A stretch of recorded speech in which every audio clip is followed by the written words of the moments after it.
আজকে সত্যি সেই দিনটা যে দিনটার জন্য অপেক্ষা, এতদিন ধরে জার্নি, এবং সত্যি আজকে আমাদের পরীক্ষার রেজাল্ট একটুখানি সামনে এসে কিরকম চলছে, কিরকম রেসপন্স পাচ্ছি? যেরকম রেসপন্স পাচ্ছি বা যেরকম বুকিং দেখছি সেখানে কিছু টেনশনের মাত্রাটা তো কমেছে অবশ্যই, কিন্তু ওই প্রত্যাশা যদি বেশি থাকে তো অবশ্যই টেনশনও বেশি থাকে। বাট আমার মনে হয় যে এমন কোনো কিছু করিনি যেখানে অডিয়েন্স স্পেশালি যারা গোয়েন্দা প্রিয় তারা কোনো রকমভাবে নারাজ হবেন বা নিরাশ হবেন। তো সব চেষ্টাই আমরা করেছি পেদুবংশী এন্টার টিম প্রত্যেকে যারা যুক্ত আমরা এই ছবিটার সঙ্গে। তো আজকে মুক্তি পাচ্ছি, যেরকম রেসপন্স ঠিকঠাক পাচ্ছি সেগুলো ভালোই পাচ্ছি, এবং তারপরে দেখা যাক যদি সব ঠিকঠাক থাকে তাদের যদি পছন্দ হয়।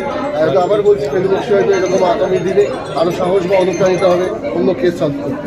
আচ্ছা, ডিটেকটিভ চরিত্রে এই প্রথমবার কতটা টাফ ছিল বা কতটা ইজি ছিল, কতটা চ্যালেঞ্জের মুখে তো কোনো কিছুই থাকে না, সে যে চরিত্রই করি না কেন আমার কাছে মনে হয় সবটাই প্রথম দিন করছি, সবটাই টাফ।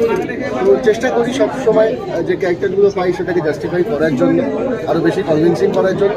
আর হ্যাঁ, বিশেষ করে যে দুটো নাম, একদিকে হচ্ছে আমাদের প্রত্যেকের প্রিয় ফেলুদা, একদিকে আরেকজন বোমফিশ বক্সি, তো এই দুজনের যে সংমিশ্রণ সেটার নাম তো প্রচণ্ড ওয়েটেজ তো ক্যারি করে, তো সুতরাং তার ভারটাও খুব যথেষ্ট ছিল। তো সুতরাং সেটা যেন জাস্টিফাই করতে পারি সেই চেষ্টা একটা ছিল।